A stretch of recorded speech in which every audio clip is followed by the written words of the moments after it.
Selamat pagi Bapak Ibu dan saudara-saudari terkasih di dalam Tuhan. Pada pagi hari ini, Sabtu 14 Oktober 2023, mari kita menyediakan waktu juga hati kita untuk bersatu sejenak dan mari kita mengawalinya kita berdoa. Allah Tuhan kami yang hidup, kami saat ini bersyukur Bapa untuk setiap penyertaan Tuhan dalam kehidupan kami. Kami merasakan Engkau berkuasa dan menolong dalam istirahat malam kami, sehingga di pagi hari ini kami boleh kembali bangun Tuhan, merasakan nafas kehidupan yang Tuhan masih anugerahkan. Dan kami rindu Tuhan untuk mengawali hari kami dengan mendengarkan firman-Mu, juga membaca firman-Mu. Biarlah setiap firman yang boleh kami dengar menjadi pelita yang menuntun langkah kaki kami dalam menapaki hari ini. Engkau ya Bapa yang menolong, kiranya Roh Kudus-Mu yang berkuasa menolong kami untuk memahami firman-Mu. Di dalam Kristus Yesus kami berdoa. Amin. Bapak, Ibu, dan saudara-saudara terkasih, pada pagi hari ini tema renungan kita adalah anggur dan kantong yang baru. Bacaan Alkitab kita diambil dari Markus pasal yang kedua ayat 18 sampai dengan 22 dan saya akan membacakan di ayat yang ke-22.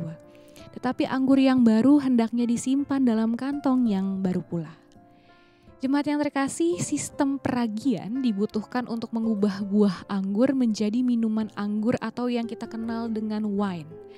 Hasil dari peragian atau fermentasi anggur yang baru bisa mengoyak kantong kulit yang lama. Kondisi ini dipakai oleh Tuhan Yesus sebagai media pengajaran bahwa media tempat tidak selalu dapat menampung ajaran atau pemikiran ilahi yang sifatnya transformatif. Tuhan Yesus menyebut dirinya selaku mempelai pria. Sosok Yohanes Pembaptis disebutnya sebagai sahabat dari mempelai pria. Itu terdapat di Markus 2 ayat yang ke-19. Beberapa orang bertanya, mengapa para murid Yesus tidak berpuasa? Ia menjawab bahwa mereka akan berpuasa saat mempelai laki-laki diambil dari antara mereka. Yang dimaksudkan Kristus adalah mereka akan berpuasa apabila ia kelak wafat di atas kayu salib. Karena itu para murid Yesus tidak berpuasa saat masih bersama dengan Dia. Bapak, Ibu, dan saudara-saudari terkasih, kematian Kristus sering dianggap sebagai peristiwa yang tragis bahkan juga memalukan. Masakan anak Allah wafat di atas kayu salib yang hina? Salib menjadi batu sandungan. Padahal melalui salib, Kristus menjadikan manusia sebagai mempelai perempuan. Hubungan Kristus dengan umat percaya adalah mempelai Allah. Rahasia ilahi ini hanya dapat diterima oleh kantong yang sudah dibaharui. Tanpa perubahan media tempat atau mindset pikiran kita, anggur yang baru itu akan mengoyakkan kantong yang lama.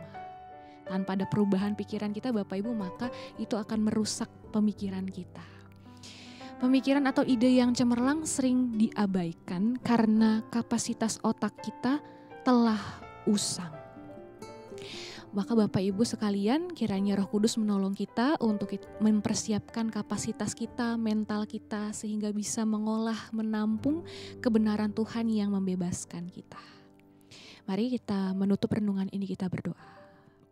Allah yang Maha Kasih, saat ini kami boleh diingatkan untuk dapat memperbaharui kapasitas kami Tuhan untuk memahami firman-Mu yang bersifat transformatif, yang mengajak kami untuk memperbaharui pemikiran kami, bahkan menolong kami bergerak melampaui batasan kami untuk terus berkarya bagi umat Tuhan dimanapun berada.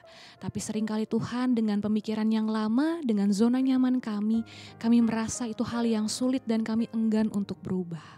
Ajar kami Tuhan melalui Roh Kudus-Mu, agar kami boleh memperbaharui diri kami dengan pimpinan kuasa Tuhan, sehingga kami dimampukan untuk menerima firman-Mu yang memperbaharui kami, sehingga melalui kehidupan sehari-hari kami, karya Tuhan boleh dinyatakan. Kami bersyukur Tuhan untuk setiap cinta kasih-Mu, dan kami mohon penyertaan Tuhan atas apapun yang kami akan jalankan pada satu hari ini. Biarlah setiap aktivitas apapun yang kami kerjakan boleh menjadi berkat bagi sesama kami dan bagi diri kami sendiri. Kiranya Tuhan Engkau menyertai dan menolong dan juga memperbaharui kehidupan kami. Di dalam Kristus Yesus Tuhan kami yang hidup, kami berdoa. Amin. Selamat pagi Bapak Ibu sekalian, selamat menjalani aktivitas kita pada satu hari ini. Tuhan memampukan kita. Amin.